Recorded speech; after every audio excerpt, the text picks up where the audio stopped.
आज भारतीय संविधान की अनुसूचियों के बारे में पढ़ेंगे।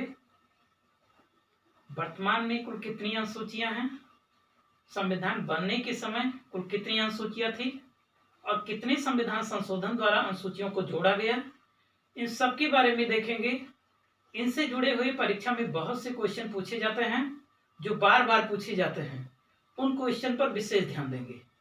तो शुरू करते हैं। भारतीय संविधान की अनुसूचियां।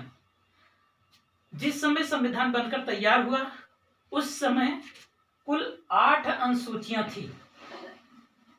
बाद में संविधान संशोधन द्वारा 4 अनुसूचियों को जोड़ा गया। इस प्रकार वर्तमान में टोटल 8 4 12 अनुसूचियों का वर्णन भारतीय संविधान में मिलता है।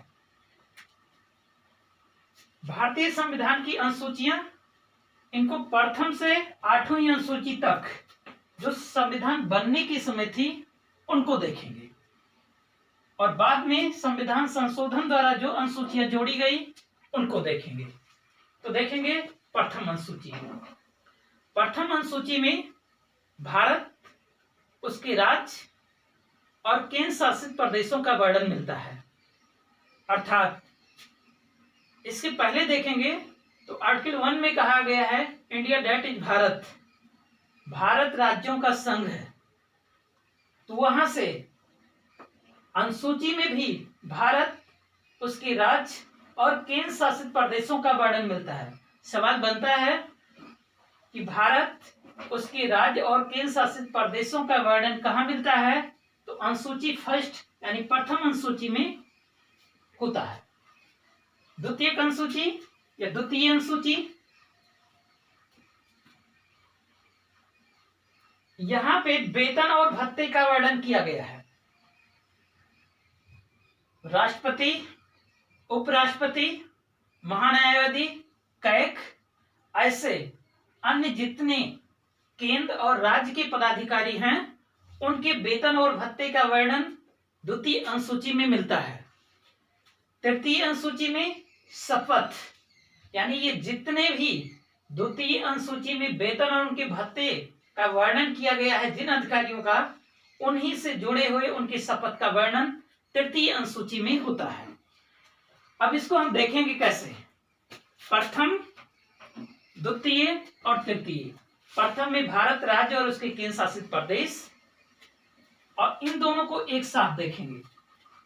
कंफ्यूजन होता है कि पहले कौन आएगा, प्रथम वेतन व भत्ते या शपथ। तो इसमें कोई कंफ्यूजन नहीं है।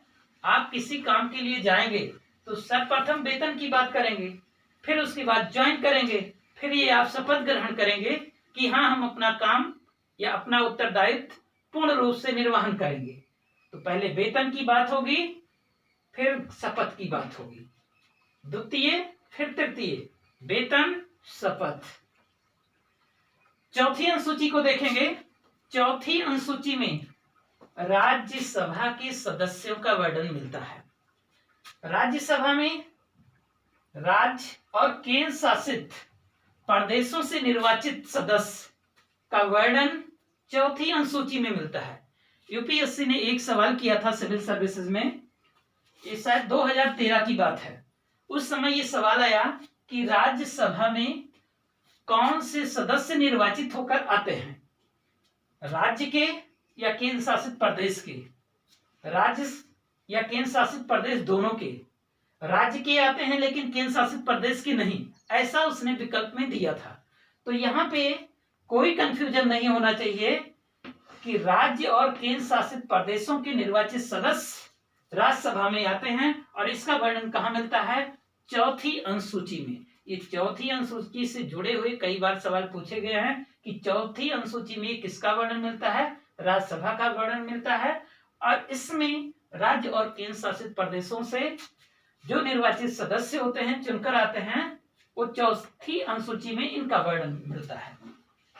नेक्स्ट देखेंगे पांचवी अनुसूची। पांचवी अनुसूची, अनुसूचित जाति और जनजाति के प्रशासन का वर्णन मिलता है, एडमिनिस्ट्रेशन, पांचवी में। जैसे यहाँ पे हमने द्वितीय और तृतीय को एक साथ देखा, ऐसे यहाँ पे पांचवी और छठी को एक साथ देखेंगे, ये दोनों आपस में कोरिलेट करते हैं। पांचवी अनुसूची अनुसूचित जात अनुसूचित जनजाति के प्रशासन का वर्णन मिलता है, जबकि छठी अनुसूची में थोड़ा सा अंतर है, यहाँ पे केवल और केवल जनजातीय प्रशासन का वर्णन मिलता है, और वो भी मात्र 4 राज्यों में, एक असम, दूसरा मेघालय, तीसरा त्रिपुरा और चौथा मिजोरम। इन 4 राज्यों के प्रशासन का वर्णन और किसका प्रशासन, जनजातीय प्रशासन का वर्णन मिलता है। और ये चारों राज्य भारत के पूर्वोत्तर राज्य की श्रेणी में आते हैं।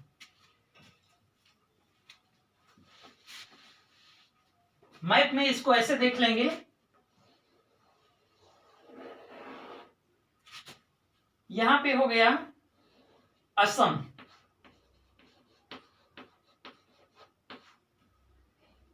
ये दूसरा हो गया इसी के जस्ट नीचे मेघालय,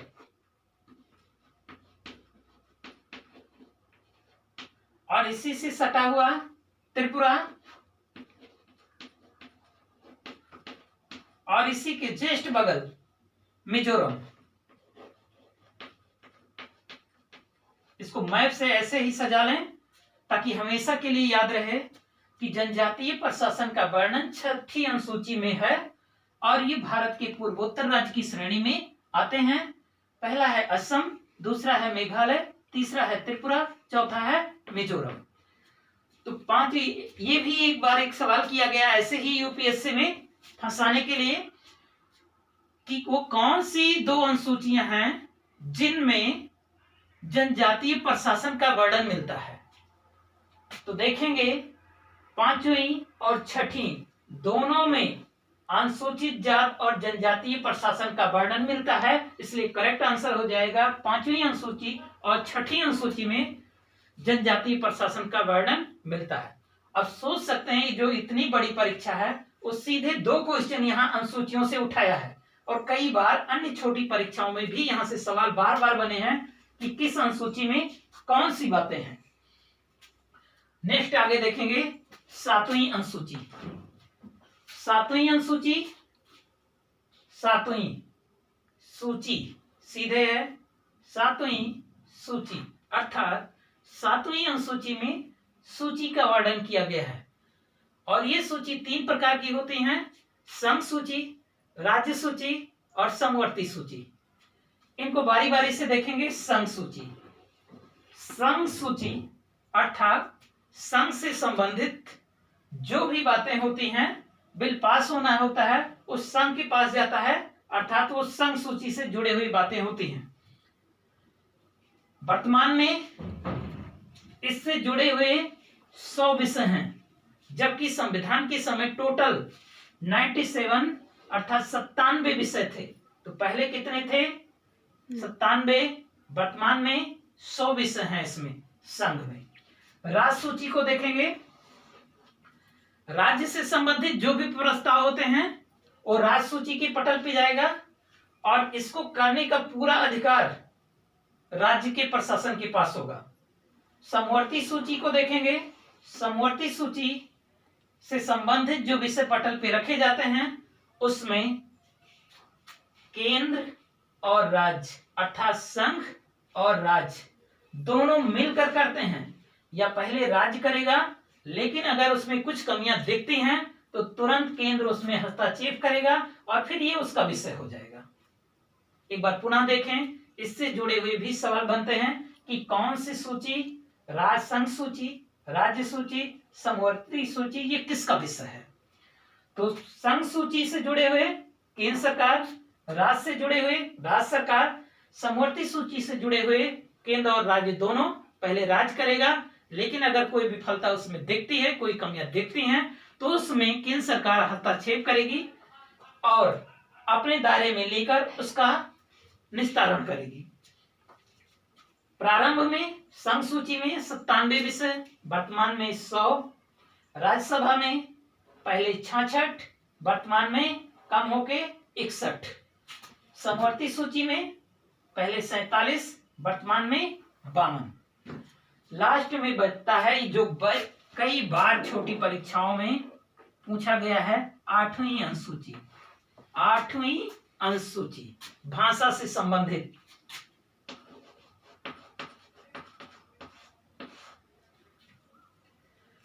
आठवीं अनुसूची भाषा से संबंधित है। संविधान निर्माण के समय टोटल 8वीं अनुसूची में 14 भाषाएं थी, लेकिन वर्तमान में टोटल 22 भाषाएं हैं। ये भी सवाल कई बार किया गया कि भाषा किस अनुसूची में है, 8वीं अनुसूची में है। संविधान निर्माण के समय कुल कितनी भाषाएं थी? 14 भाषाएं थी। और वर्तमान में कुल कितनी भाषाएं हैं जो मान्यता प्राप्त हैं? वो 22 भाषाएं हैं। तो इस प्रकार संविधान निर्माण के समय या संविधान जब बनकर तैयार हुआ उस समय टोटल 8 अनुसूचियों का वर्णन यहाँ पे मैंने किया। अब इसके बाद नेक्स्ट देखेंगे कि संविधान संशोधन के बाद जो 4 अन्य अनुसूचियां जोड़ी गई उनके बारे में नेक्स्ट में देखते हैं। नेक्स्ट आगे देखेंगे संविधान संशोधन द्वारा जोड़ी गई अनुसूचियां। जो 4 अनुसूचियां बाद में संविधान संशोधन द्वारा जोड़ी गई वो 9वीं अनुसूची, 10वीं अनुसूची, 11वीं अनुसूची और 12वीं अनुसूची है। इसलिए इसको मैंने लिस्टेड किया। अनुसूची संशोधन वो कौन सा संशोधन है, उसका वर्ष क्या है, क्या उसकी विशिष्ट क्या है और क्या विशेषताएं हैं। तो 9वीं अनुसूची में देखेंगे प्रथम संविधान संशोधन, फर्स्ट संविधान संशोधन में 9वीं अनुसूची को जोड़ा गया वर्ष 1951 में। ये सवाल कई बार पूछा गया कि 9वीं अनुसूची को किस संविधान संशोधन द्वारा जोड़ा गया? पहले संविधान संशोधन द्वारा जोड़ा गया। किस वर्ष? 1951 में। किससे जुड़ा है? ये भूमि सुधार से जुड़ा है और इसमें टोटल 284 विषय हैं। 284 विषय को रखा गया है और इससे जुड़े हुए भूमि सुधार से जो भी मुद्दे थे पहले इनको न्यायालय में चुनौती नहीं दी जा सकती थी, लेकिन वर्तमान में इनको न्यायालय में चुनौती दी जा सकती है। ऐसा क्यों हुआ? क्योंकि केंद्र सरकार और राज्य सरकार जब भी भूमि का अधिग्रहण करती है तो जो भी किसान या जो भी भूमि धारक है वो अपनी जमीन देने से इतराता है या कभी कभी उसको कम पैसे मिलते हैं। इस कारण से अन्य भी कई कारण ऐसे जुड़े हुए हैं जिससे ये इसको न्यायालय में चुनौती वर्तमान में दी जा सकती है। तो कई बार ऐसे भी सवाल किए गए हैं कि वो कौन सी अनुसूची है जिसको न्यायालय में पहले चुनौती नहीं दी जा सकती थी लेकिन वर्तमान में न्यायालय में चुनौती दी जा सकती है। तो वो 9वीं अनुसूची है जिसको वर्तमान में चुनौती दी जा सकती थी, लेकिन 1951 के पहले इसको संविधान में या न्यायालय में चुनौती नहीं दी जा सकती थी। नेक्स्ट देखेंगे अनुसूची 10 या 10वीं अनुसूची। इसको भारतीय संविधान में संशोधन द्वारा 52वें संविधान संशोधन द्वारा वर्ष 1985 में जोड़ा गया और ये दल बदल से जुड़ा हुआ है। यानी जो पार्टियां होती हैं, जब कभी कभी कोई पार्टी बहुमत नहीं प्राप्त करती है तो वो अन्य छोटी पार्टियां, बड़ी पार्टियां अन्य छोटी पार्टियों के साथ गठबंधन करके या उनको आपस में मिलाकर सरकार बनाती है। सरकार कुछ दिनों तक चलती है लेकिन बाद में उनका आपस में तालमेल ना होने के कारण बिखराव होता है और सरकार गिर जाती है। तो ऐसे में बार बार चुनाव कराना पड़ता है और उससे जुड़े हुए जो खर्चे आते हैं उसका वहन सरकार को या देश को भुगतना पड़ता है। तो ऐसी स्थिति में दल बदल कानून बना। ये भी सवाल कई बार पूछा गया है कि दल बदल कानून कब बना? 1985 में। किस अनुसूची से जुड़ा हुआ है? 10वीं अनुसूची से। किस संविधान संशोधन द्वारा जोड़ा गया? 52वां संविधान संशोधन द्वारा जोड़ा गया। तो इसको भी ध्यान देंगे, दल बदल कानून को और 10वीं अनुसूची को। इसको याद करने का सीधा तरीका ऐसे 10 दल बदल कानून, ऐसे इसको अपने माइंड में बिठा लेना। नेक्स्ट देखेंगे 11वीं अनुसूची। 73वें संविधान संशोधन द्वारा 11वीं अनुसूची को जोड़ा गया वर्ष 1992 और 93 में और ये पंचायती राज से जुड़ा हुआ है, गांव या पंचायत के विकास के लिए। इसमें सबसे इंपॉर्टेंट जो समितियां बनी थी, 4 समितियां, सिंघवी समिति, बलवंत राय मेहता समिति, उससे जुड़े हुए भी बहुत सवाल पूछे जाते हैं, लेकिन उसको कभी नेक्स्ट आगे देखेंगे। पंचायती राज से जुड़े हुए काफी लंबी उसकी भूमिका रही है, लेकिन यहाँ पे केवल अनुसूचियों की बात करेंगे। तो 11वीं अनुसूची 73वें संविधान संशोधन द्वारा वर्ष 1992-93। अब आप कहेंगे ये क्या 2 वर्ष कैसे हो सकता है? तो 92 में ये बिल पेश किया गया था, 93 में ये पास होकर लागू हुआ, इसलिए ये 92 अगर ऑब्जेक्ट में देता है तो वो भी सही है, 93 देता है तो वो भी ऐसे में सही है। पंचायती राज 92-93, 73वां संविधान संशोधन, अनुसूची 11वीं अनुसूची, और इसमें टोटल 29 कार्य क्षेत्र हैं। नेक्स्ट और लास्ट देखेंगे 12वीं अनुसूची, 74वां संविधान संशोधन, 11, 73, 12, 74 संविधान संशोधन, और वर्ष दोनों का सेम है 92-93। ये नगर प्रशासन से जुड़ा है, ये नगर पंचायत से जुड़ा हुआ है। पंचायती राज नगर प्रशासन से जुड़ा हुआ है, और इसमें टोटल 18 विषय हैं या 18 कार्य क्षेत्र हैं। तो इस प्रकार संविधान बनने के समय और संविधान संशोधन के बाद कुल टोटल 12 अनुसूचियों के बारे में आज हमने देखा। इससे जुड़े हुए जो भी सवाल थे मैंने बताया, इसको 1-2 बार रिकॉल करना, पढ़ना, अपने आप से ये पूरा टोटल 1 से लेके 11 किस संशोधन द्वारा जुड़ा गया, वर्ष क्या था, इसको 1-2 बार देखेंगे, पूरा अपने आप से समझ में आ जाएगा। Thank you.